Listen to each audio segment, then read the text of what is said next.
ಗುರುವಿಂದ ಮುಕ್ತಿ, ಗುರುವಿಂದ ಶಕ್ತಿ, ಗುರುವಿಂದ ಮುಕ್ತಿ ಎಂದು ಸರ್ವಜ್ಞರನ್ನ ಎನಿಸುತ್ತಾ ಶಿಕ್ಷಣ ಮತ್ತು ಸಾಮಾಜಿಕ ಸುಧಾರಣೆಗೆ ಶ್ರಮಿಸಿದ ದೇಶದ ಮೊದಲು ಮಹಿಳೆ ಶಿಕ್ಷಕಿ ಜನ್ಮದ ದಿನದ ಈ ಕಾರ್ಯಕ್ರಮದ ಅಧ್ಯಕ್ಷತೆ ವಹಿಸಿರುವಂತ ಇಲಕಲ್ಲ ತಾಲೂಕಿನ ಕರಡಿ ಗ್ರಾಮದಲ್ಲಿ ಮಹಿಳಾ ಹಕ್ಕು ಮತ್ತು ಶಿಕ್ಷಣಕ್ಕಾಗಿ ಸತತವಾಗಿ ಶ್ರಮಿಸಿ ಜಾತಿ ತಾರತಮ್ಯ, ಹೆಣ್ಣು ಶಿಶು ಹತ್ಯೆ ಹಾಗೂ ಬಾಲ್ಯ ವಿವಾಹದ ವಿರುದ್ಧ ಧ್ವನಿ ಎತ್ತಿ ಭಾರತದಲ್ಲಿ ಅಕ್ಷರ ಕ್ರಾಂತಿ ಆರಂಭಿಸಿದ ಅಕ್ಷರದ ಅವ್ವ ಸಾವಿತ್ರಿಬಾಯಿ ಫುಲೆ ಅವರ ಜನ್ಮದಿನದಂದು ಗೌರವ ನಮನಗಳು. ಕರಡಿ ಗ್ರಾಮದ ಕರವೇ ಕಾರ್ಯಕರ್ತರು ಹಾಗೂ ಕರಡಿ ಗ್ರಾಮ ಪಂಚಾಯತ ಸದಸ್ಯರು ಹಾಗೂ ಊರಿನ ಗುರು ಹಿರಿಯರು ಯುವಕರು ಸೇರಿ ಕೊಂಡು ಸಾವಿತ್ರಿಬಾಯಿ ಫುಲೆ ಅವರ ಜನ್ಮದಿನವನ್ನು ಆಚರಿಸಿದರು. ಗ್ರಾಮ ಪಂಚಾಯಿತಿ ಅಧ್ಯಕ್ಷರಾದ ಮಾತೇಶ್ ಉಪ್ಪೂರವರನ್ನು ಈ ಕಾರ್ಯಕ್ರಮಕ್ಕೆ ಸ್ವಾಗತಿಸುತ್ತಾ, ಅದೇ ರೀತಿ ಈ ಊರಿನ ಸಮಾಜ ಸುಧಾರಣಾ ವ್ಯಕ್ತಿಗಳಾದ ಶ್ರೀ ಅಂಬರೀಶ್ ಕಳಕಪ್ಪ ಹೊಸೂರವರನ್ನ, ಅದೇ ರೀತಿ ಶರಣಗೌಡ ಗೌಡ್ರವರನ್ನ, ಅದೇ ರೀತಿ ಪುತ್ತಣ್ಣ ಕರಡಿಯವರ ಹಳೆಯರಾದಂಥ ಮುತ್ತು ಅವರನ್ನ, ಅದೇ ರೀತಿ ಮಾಜಿ ತಾಲೂಕು ಪಂಚಾಯಿತಿ ಸದಸ್ಯರಾದ ಬಸವರಾಜ್ ಮಾಟ್ರು ಅವರನ್ನ, ಅದೇ ರೀತಿ ಅವರಿವರಿಲ್ಲದೆ ಈ ಕಾರ್ಯಕ್ರಮದ ಅತಿ ಕೇಂದ್ರ ಬಿಂದು ಆದಂಥ ಭಜಂತ್ರಿ ಅವರೇ, ಅದೇ ರೀತಿ ಎಬಿ ನದಾಪ್ ಅವರೇ, ಅವರಿವರಿಲ್ಲದೆ ಈ ಕಾರ್ಯಕ್ರಮಕ್ಕೆ ಎಲ್ಲರಿಗೂ ಸ್ವಾಗತಿಸುತ್ತಾ, ಸಾವಿತ್ರಿಬಾಯಿ ಫುಲೆ ಅವರು 1831ರಲ್ಲಿ ಜನಿಸಿದರು. ಏನಪ್ಪ ಅಂತಂದ್ರೆ ಮಹಾರಾಷ್ಟ್ರ ರಾಜ್ಯದ ನನೇಗಾವ ಹಳ್ಳಿಯಲ್ಲಿ ಜನಿಸಿದರು. ಅವರು ಮಹಿಳೆಯರ ಬಗ್ಗೆ ಅಸ್ಪೃಶ್ಯತೆ ಮತ್ತು ಶೂದ್ರತೆಯನ್ನು ಹೋಗಲಾಡಿಸುವುದಕ್ಕೆ ಅವರ ಇನ್ನೊಬ್ಬ ಸೋದರಿಯಾದ ಫುಲೆಬಾಯಿ ಅವರು ಸಂಘಟಿಸಿ ಬಹಳ ಅಸ್ಪೃಶ್ಯತೆಯನ್ನ ಮತ್ತು ಅಹಿಂಸೆಯನ್ನ ಮತ್ತು ಸತ್ಯ ಮತ್ತು ಧಾರ್ಮಿಕ ಧರ್ಮದೊಂದಿಗೆ ಅವರೇನ್ ಮಾಡಬೇಕು ಅಂದ್ರೆ ಶಿಕ್ಷಣಕ್ಕೆ ಒತ್ತು ಕೊಟ್ಟರು. ಅವರು ಇವಾಗ ಏನಪ್ಪ ಅಂದ್ರೆ ಭಾರತ ದೇಶದ ದೇಶದ ಮೊದಲು ಮಹಿಳೆ ಶಿಕ್ಷಕಿ ಅಂತೇಳಿ ಅವರು ಹೆಸರು ಹೆಮ್ಮರವಾಗಿದೆ. ಅದರಂತೆ ಅವರ ಆಗಿಕೊಟ್ಟ ನಾವು ಅವರ ಸನ್ಮಾರ್ಗದಲ್ಲಿ ನಡೆಯೋಣ ಅಂತ ಹೇಳಿ ನಾನು ಎರಡು ಮಾತುಗಳನ್ನು ಮುಗಿಸುತ್ತೇನೆ. ಈ ದೇಶದಲ್ಲಿ ನಾವೆಲ್ಲರೂ ಗಮನಿಸಬೇಕಾಗಿದೆ. ಇವತ್ತು ಈ ಒಂದು ಕರಡಿ ಗ್ರಾಮದಲ್ಲಿ ಸಾವಿತ್ರಿಬಾಯಿ ಫುಲೆ ಅವರು ಜಯಂತಿ ಆಚರಣೆ ಮಾಡುತ್ತಿರುವುದು ನಮಗೆ ಸಂತೋಷದ ವಿಷಯ. ಮುತ್ತು ಅವರು ಕರಡಿಯವರು ನಮಗೆ ಆಹ್ವಾನ ಮಾಡಿದಾಗ ಆಯ್ತು ಸರ್ ಅಂತ ಒಪ್ಪಿಕೊಂಡು ಇಲ್ಲಿಗೆ ಬಂದು ಒಂದು ಸಾಮಾಜಿಕವಾದ ಕಳಕಳಿ ಎಲ್ಲರೂ ಇಲ್ಲಿ ಅಭಿಪ್ರಾಯವನ್ನು ವ್ಯಕ್ತಪಡಿಸಿದ್ದಕ್ಕಾಗಿ ತುಂಬ ವಂದನೆಗಳನ್ನು ಸಲ್ಲಿಸುತ್ತಾ, ಇವತ್ತು ಶಿಕ್ಷಣವು ನಾವು ಕಲಿತಾ ಇದ್ದೀವಿ ಅಂದರೆ ಸಾಮಾಜಿಕವಾಗಿ, ಶೈಕ್ಷಣಿಕವಾಗಿ, ರಾಜಕೀಯವಾಗಿ ಇರ್ಬೋದು, ಎಲ್ಲಿ ನಾವು ಎಡುತ್ತಾ ಇದ್ದೀವಿ, ಕೊರತೆಗಳು ಎಲ್ಲಿ ಕಂಡು ಬರ್ತಾ ಇದ್ದೀವಿ, ನಾವೆಲ್ಲ ಗುರುತಿಸಬೇಕು.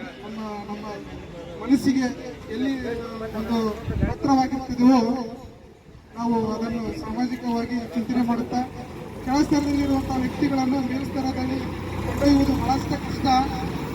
ನಾವು ಅದನ್ನು ಮೊದಲು ಅರಿತುಕೊಂಡು ಇವತ್ತು ಈ ಒಂದು ನಾವು ಬಸ್ಸಲ್ಲಿ ಕಾರಲ್ಲಿ ಓಡಾಡಬೇಕಾದ್ರೆ ನಾವು ಏನು ಸಂವಿಧಾನದ ಅಡಿಯಲ್ಲಿ ನಾವು ಹೋಗ್ತಾ ಇದ್ದೀವಿ, ಆ ಒಂದು ನಿಟ್ಟಿನಲ್ಲಿ ಕೂಡ ನಾವು ಶಿಕ್ಷಣವಂತದ್ದು ಮನಗಂಡು ಇವತ್ತು ಹಿಂದುಳಿದ ವರ್ಗಗಳಿಗೆ ನಾವು ಕೂಡ ಒಂದು ಒಳ್ಳೆಯ ಸ್ಥಾನಮಾನವನ್ನು ಇಟ್ಕೊಂಡು ಇವತ್ತು ಏನು ನಾವು 4 ಸ್ಥಳಗಳಿದ್ದಾವೆ. ಸಮಾಜದಲ್ಲಿ ಪೊಲೀಸರು ಒಂದು ಸಾಮಾಜಿಕ ಭದ್ರತೆಯನ್ನು ಒದಗಿಸಿದರೆ, ಹಾಗೆ ಒಂದು ರೋಗಿಗೆ ವೈದ್ಯರು ಯಾವ ರೀತಿ ಟ್ರೀಟ್ಮೆಂಟ್ ಕೊಡ್ತಾರೆ, ಹಾಗೆ ಒಂದು ಒಳ್ಳೆಯ ಬಸ್ಸಲ್ಲಿ, ಕಾರಲ್ಲಿ ದೊಡ್ಡ ದೊಡ್ಡ ಇಂಜಿನಿಯರ್ಗಳು ಏನು ಒಂದು ಸ್ತರಗಳಿದೆ. ಎಲ್ಲ ಸ್ತರಗಳಿಗೆ ಮೂಲ ಬುನಾದಿ ಅಂದರೆ ಅವರು ಶಿಕ್ಷಕಿ ಮತ್ತು ಶಿಕ್ಷಕರಾಗಿರ್ತಾರೆ. ಹಾಗೆ ನಾವು ಕೂಡ ಒಂದು ಎಲ್ಲ ಚೌಕಟ್ಟನ್ನು ಇಟ್ಕೊಂಡು ಒಂದು ಜೀವನವಾದಂತಹ ಉತ್ತಮವಾದ ಜೀವನ ಸಾಗಿಸಬೇಕಾದ್ರೆ ಶಿಕ್ಷಣವು ಅತ್ಯಮೂಲ್ಯವಾಗಿರುತ್ತದೆ. ಹೀಗೆ ಇರಬೇಕಾದ್ರೆ ಗುರುವಿನ ಗುಲಾಮನಾಗುವ ತನಕ ದೊರೆಯದನ್ನ ಮುಕ್ತಿ ತಂದು ಕನಕದಾಸರು ಏನು ಹೇಳಿ ಹೋಗಿದ್ದಾರೆ. ಹಾಗೆಯೂ ಕೂಡ ಹಿಂದಿನಿಂದ ಹಿಡಿದು ಇಲ್ಲಿವರೆಗೂ ನಾವು ಒಳ್ಳೆಯದನ್ನು ಮಾಡ್ತಾ ಇದ್ದೀವಿ, ಎಷ್ಟು ನಾವು ಸಾಮಾಜಿಕವಾದ ಜವಾಬ್ದಾರಿ ತೆಗೆದುಕೊಂಡು ಬಗೆಹರಿಸಿದ್ದೀವಿ ಅನ್ನೋದು ಇಲ್ಲಿ ಪ್ರಮುಖತೆಯನ್ನು ತೋರಿಸಿಕೊಡುತ್ತಿದೆ.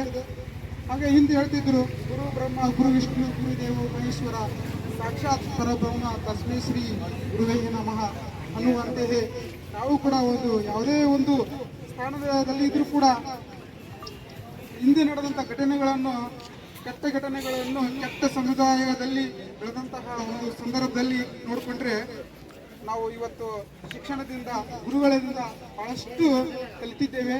ಹಾಗಾಗಿ ಸಮಾಜದಲ್ಲಿ ಹಿಂದೆ ಏನಿತ್ತು ಜಾತಿ ಪದ್ಧತಿ ವ್ಯವಸ್ಥೆ ಹಾಗೂ ಬಾಲ್ಯ ಕಾರ್ಮಿಕ ವ್ಯವಸ್ಥೆ, ಅಸ್ಪೃಶ್ಯತೆ ನಿವಾರಣೆಯಂತಹ ಈ ಒಂದು ಸಾಮಾಜಿಕ ಪಿಡುಗುಗಳನ್ನು ಹೋಗಲಾಡಿಸಿ ಶಿಕ್ಷಣದಲ್ಲಿ ಇವತ್ತು ಏನು ಸಂವಿಧಾನದಲ್ಲಿ ಬುದ್ಧ ಬಸವಣ್ಣ ಅಂಬೇಡ್ಕರ್ ಅಂತ ನಾವು ಮಾಡಿಕೊಂಡು ಬಂದಿದ್ದೇವೆ, ಆ ವ್ಯವಸ್ಥೆ ಇವತ್ತು ಸರಿಪಡಿಸ್ತಾ ಇದ್ದೀವಿ. ಹಾಗೆ ಸರಿಪಡಿಸುವಂತ ಮುಂದೆ ನಾವು ನಮ್ಮ ನಾಡು ನಮ್ಮ ನುಡಿ ರಕ್ಷಣೆಗಾಗಿ ನಾವೆಲ್ಲ ಶ್ರಮ ಪಡೋಣ. ಅವರು ಹಾಕಿಕೊಟ್ಟಂತಹ ಸಾವಿತ್ರಿಬಾಯಿ ಫುಲೆ ಅವರು 1947ರಲ್ಲಿ ಅವರು ಒಂದು ಪ್ಲೇಗ್ ರೋಗ ಬಂದಾಗ ಮರಣ ಹೊಂತಾರೆ.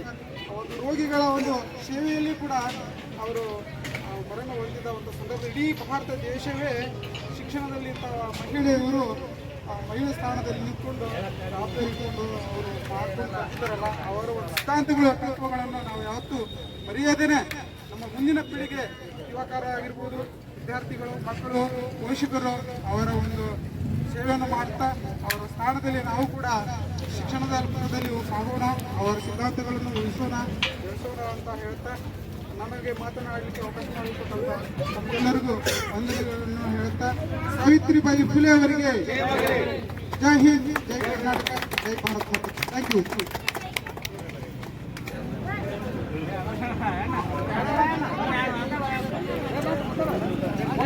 ಅವರ ಜನ್ಮ ದಿನೋತ್ಸವದ ಶುಭಾಶಯಗಳು. ಸಾವಿತ್ರಿಬಾಯಿ ಫುಲೆ ಅವರು ಭಾರತ ದೇಶಕ್ಕೆ ಕೊಡುಗೆ ಅಪಾರ. ಯಾಕಪ್ಪ ಅಂತಂದ್ರೆ ಆಗಿನ ಕಾಲದಲ್ಲಿ ಮಹಿಳೆಯರಿಗೆ ಶಿಕ್ಷಣ ಅನ್ನೋದೇ ಬಹಳ ಅಪರೂಪ. ಅಂಥ ಸಮಯದಲ್ಲಿ ನನ್ನ ಬಡತನವನ್ನು ಹುಡುಕಿ ಪ್ರತಿಯೊಬ್ಬ ಮಹಿಳೆಯರಿಗೂ ಶಿಕ್ಷಣ ಒಲಿಬೇಕು ಅನ್ನುವಂಥ ಕಾರಣದಿಂದ ಸಾಕಷ್ಟು ಪ್ರಯತ್ನವನ್ನು ಮಾಡಿದಂಥವ್ರು. ನಮ್ಮ ಭಾರತ ದೇಶದಲ್ಲಿ 3 ರತ್ನಗಳು ನಮ್ಮ ಡಾಕ್ಟರ್ ಬಾಬಾ ಸಾಹೇಬ್ ಅಂಬೇಡ್ಕರ್ ಅವರು ಹಾಗೂ ಬಸವಣ್ಣನವರು